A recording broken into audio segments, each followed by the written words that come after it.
Daily reading through the Bible, Week 9, Day 4. Numbers, chapters 3 through 5. Hebrews, chapter 12. The scriptures quoted are from the NET Bible, netbible.com, copyright 1996-2019, used with permission from Biblical Studies Press, LLC. All rights reserved.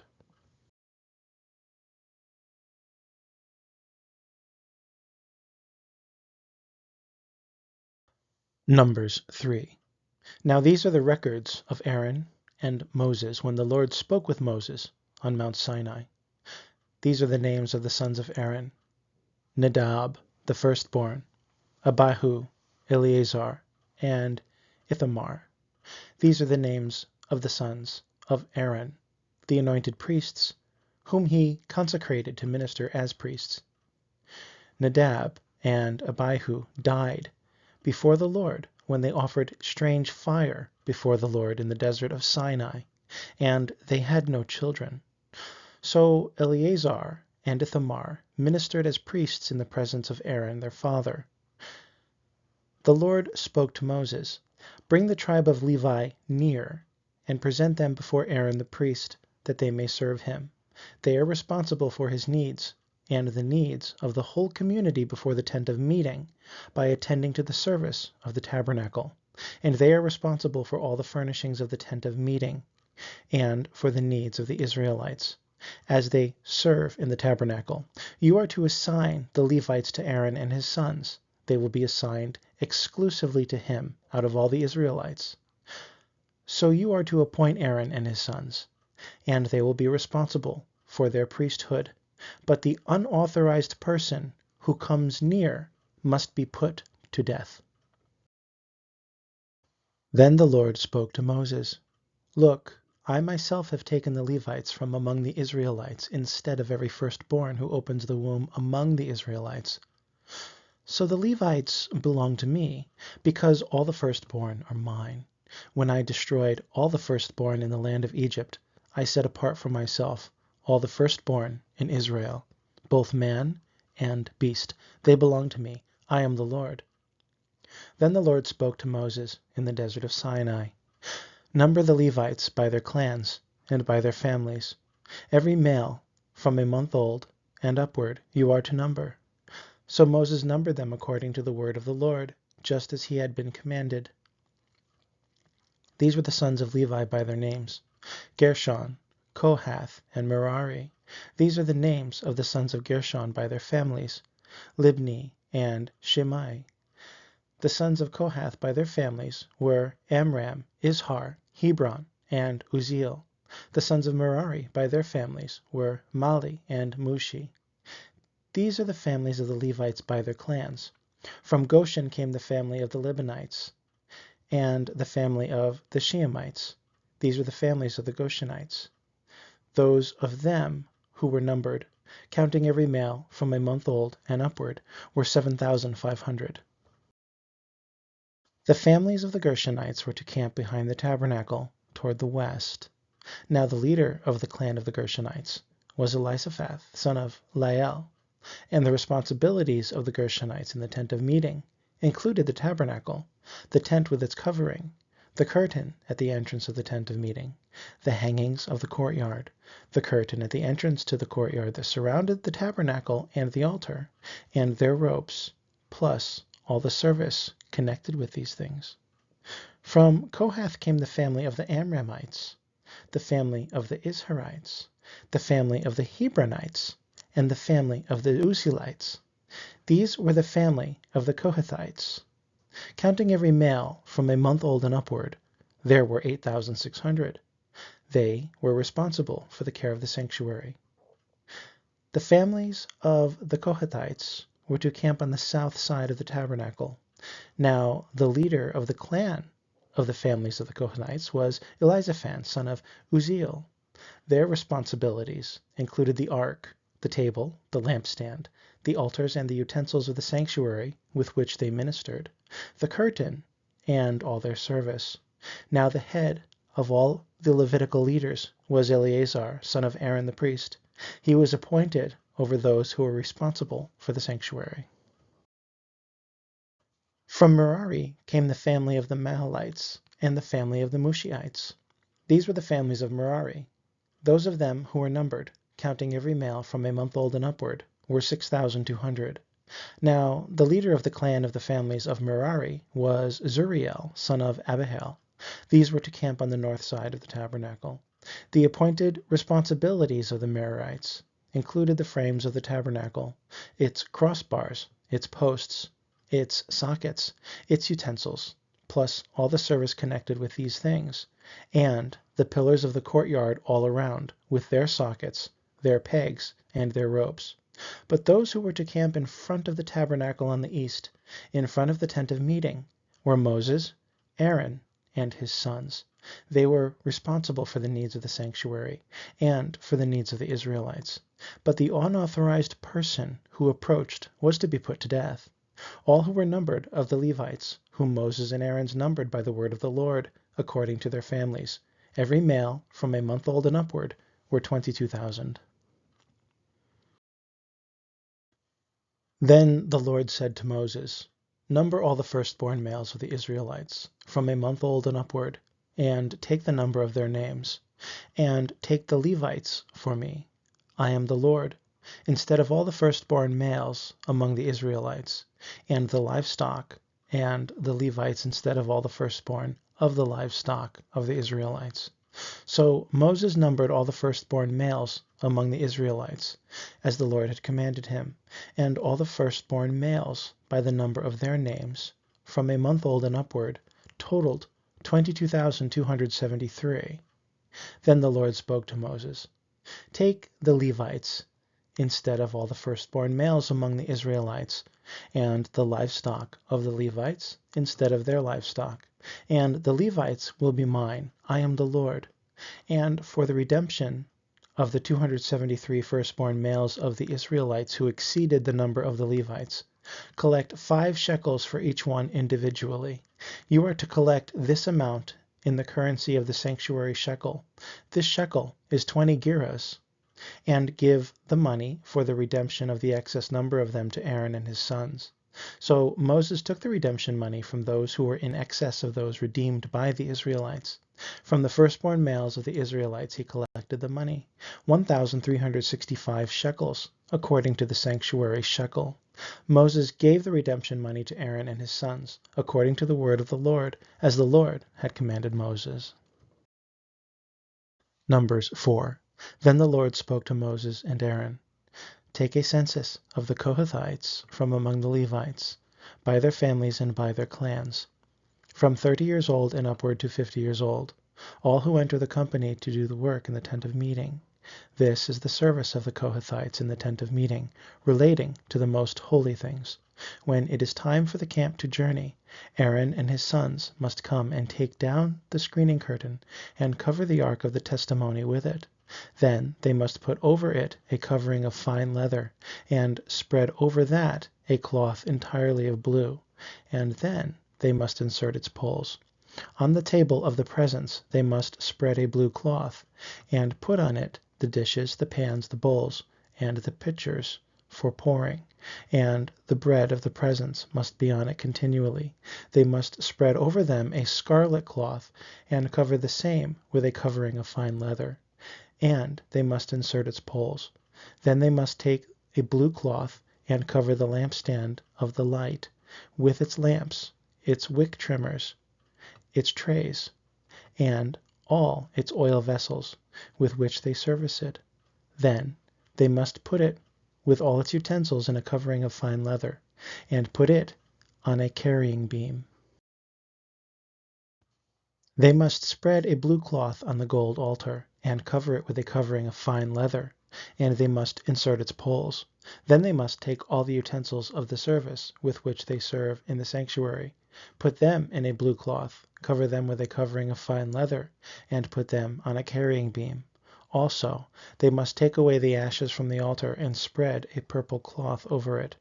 Then they must place on it all its implements with which they serve there, the trays, the meat forks, the shovels, the basins, and all the utensils of the altar, and they must spread on it a covering of fine leather, and then insert its poles.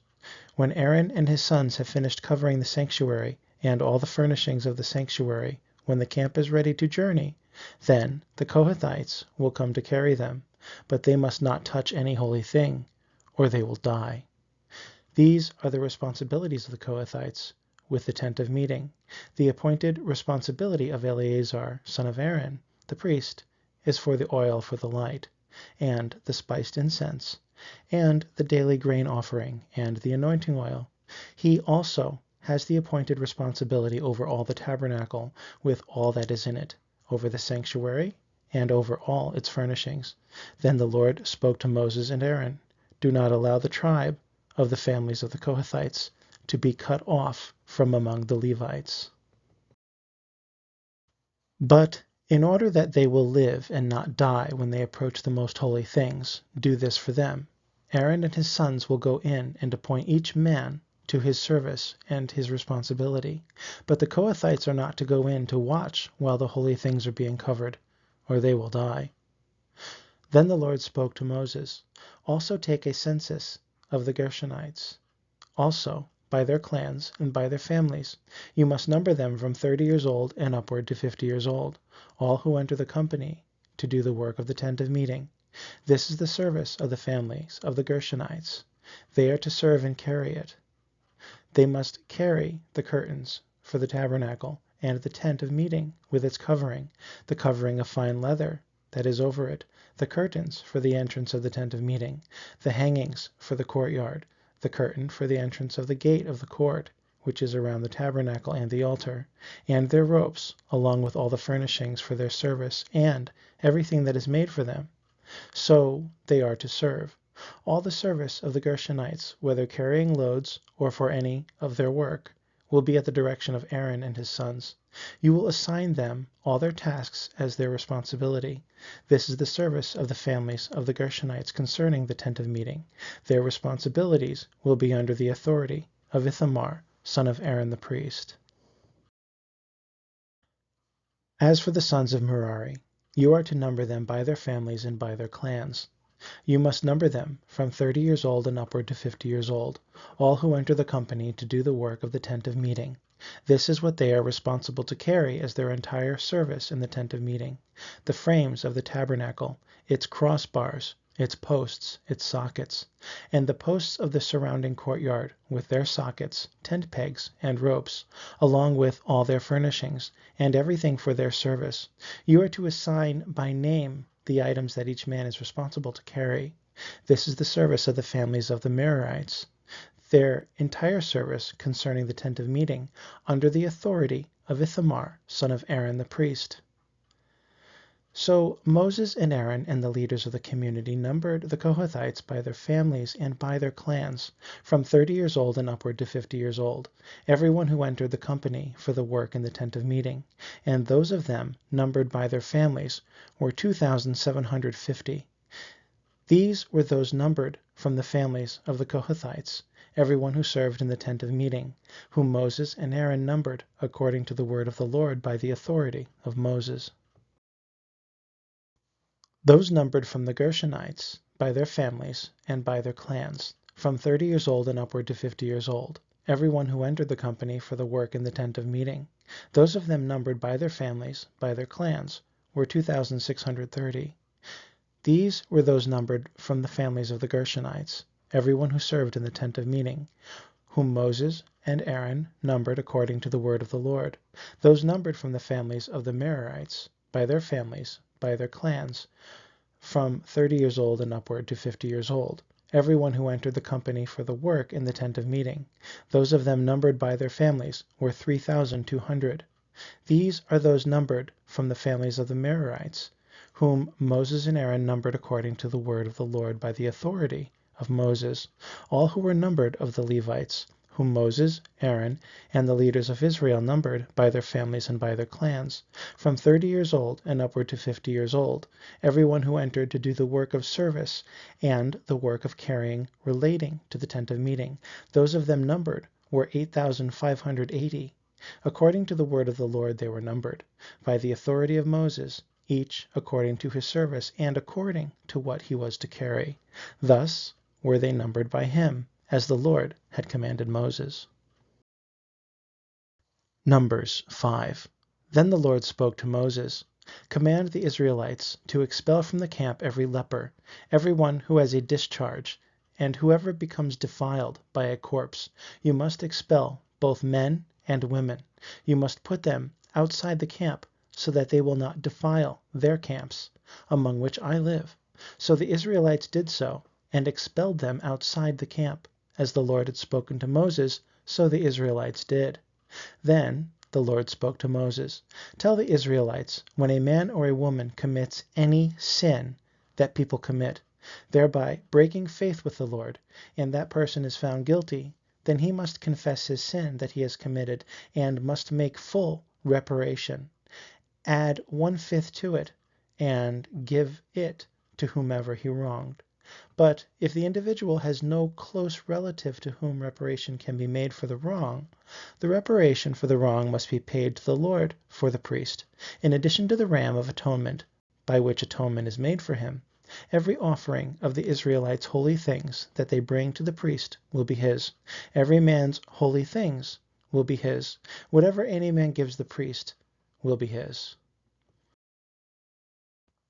The Lord spoke to Moses, "Speak to the Israelites, and tell them, if any man's wife goes astray and behaves unfaithfully toward him, and a man goes to bed with her for sexual relations without her husband knowing it, and it is undetected that she has defiled herself, since there was no witness against her, nor was she caught in the act, and if jealous feelings come over him, and he becomes suspicious of his wife when she is defiled, or if jealous feelings come over him and he becomes suspicious of his wife when she is not defiled, then the man must bring his wife to the priest, and he must bring the offering required for her, 1/10 of an ephah of barley meal. He must not pour olive oil on it or put frankincense on it, because it is a grain offering of suspicion, a grain offering for remembering, for bringing iniquity to remembrance. Then the priest will bring her near and have her stand before the Lord. The priest will then take holy water in a pottery jar and take some of the dust that is on the floor of the tabernacle and put it in the water. Then the priest will have the woman stand before the Lord, and he will uncover the woman's head and put the grain offering for remembering in her hands, which is the grain offering of suspicion. The priest will hold in his hand the bitter water that brings a curse. Then the priest will put the woman under oath and say to her, "If no other man has gone to bed with you, and if you have not gone astray and become defiled while under your husband's authority, may you be free from this bitter water that brings a curse.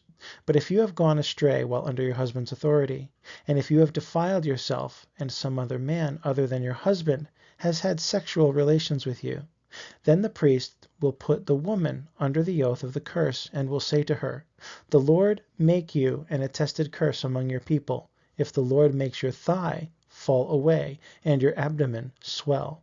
And this water that causes the curse will go into your stomach, and make your abdomen swell and your thigh rot.'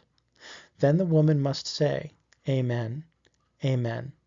Then the priest will write these curses on a scroll, and then scribe them off into the bitter water.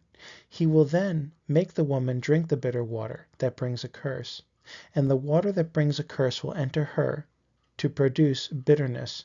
The priest will take a grain offering of suspicion from the woman's hand, wave the grain offering before the Lord, and bring it to the altar.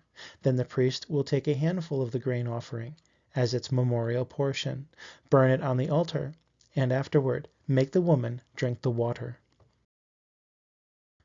When he has made her drink the water, then if she has defiled herself and behaved unfaithfully toward her husband, the water that brings a curse will enter her to produce bitterness. Her abdomen will swell, her thigh will fall away, and the woman will become a curse among her people. But if the woman has not defiled herself and is clean, then she will be free of ill effects and will be able to bear children. This is the law for cases of jealousy, when a wife, while under her husband's authority, goes astray and defiles herself, or when jealous feelings come over a man and he becomes suspicious of his wife. Then he must have the woman stand before the Lord, and the priest will carry out all this law upon her, then the man will be free from iniquity, but that woman will bear the consequences of her iniquity. Hebrews 12. Therefore, since we are surrounded by such a great cloud of witnesses, we must get rid of every weight and the sin that clings so closely, and run with endurance the race set out for us, keeping our eyes fixed on Jesus, the pioneer and perfecter of our faith. For the joy set out for him, he endured the cross, disregarding its shame, and has taken his seat at the right hand of the throne of God. Think of him who endured such opposition against himself by sinners, so that you may not grow weary in your souls and give up. You have not resisted to the point of bloodshed in your struggle against sin. And have you forgotten the exhortation addressed to you as sons? My son, do not scorn the Lord's discipline, or give up when he corrects you. For the Lord disciplines the one he loves, and chastises every son he accepts.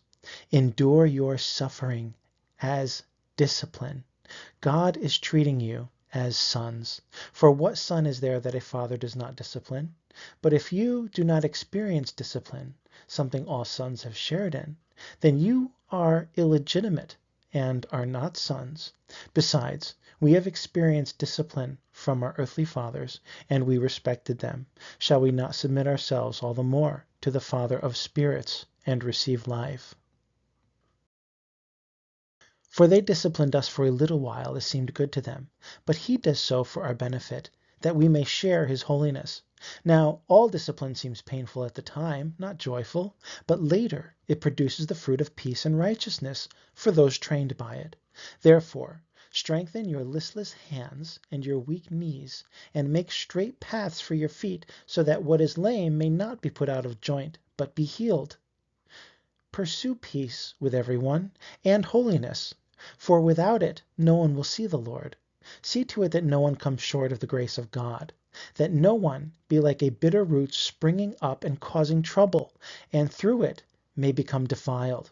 And see to it that no one becomes an immoral or godless person like Esau, who sold his own birthright for a single meal. For you know that later, when he wanted to inherit the blessing, he was rejected, for he found no opportunity for repentance, although he sought the blessing with tears. For you have not come to something that can be touched, to a burning fire, and darkness, and gloom, and a whirlwind, and the blast of a trumpet, and a voice uttering words, such that those who heard begged to hear no more, for they could not bear what was commanded. If even an animal touches the mountain, it must be stoned.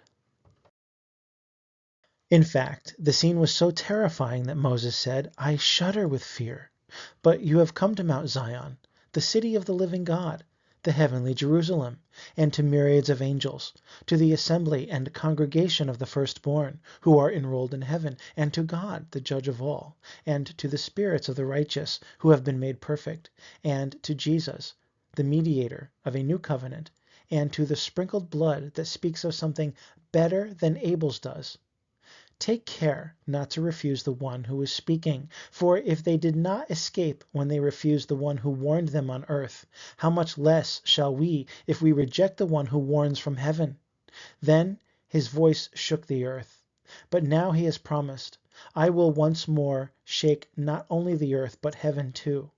Now this phrase, once more, indicates the removal of what is shaken, that is, of created things, so that what is unshaken may remain. So since we are receiving an unshakable kingdom, let us give thanks, and through this let us offer worship pleasing to God in devotion and awe. For our God is indeed a devouring fire. The next daily reading through the Bible, week 9, day 5. Numbers, chapters 6 through 7. Hebrews, chapter 13. The scriptures quoted are from the NET Bible, netbible.com. Copyright 1996-2019. Used with permission from Biblical Studies Press, LLC. All rights reserved.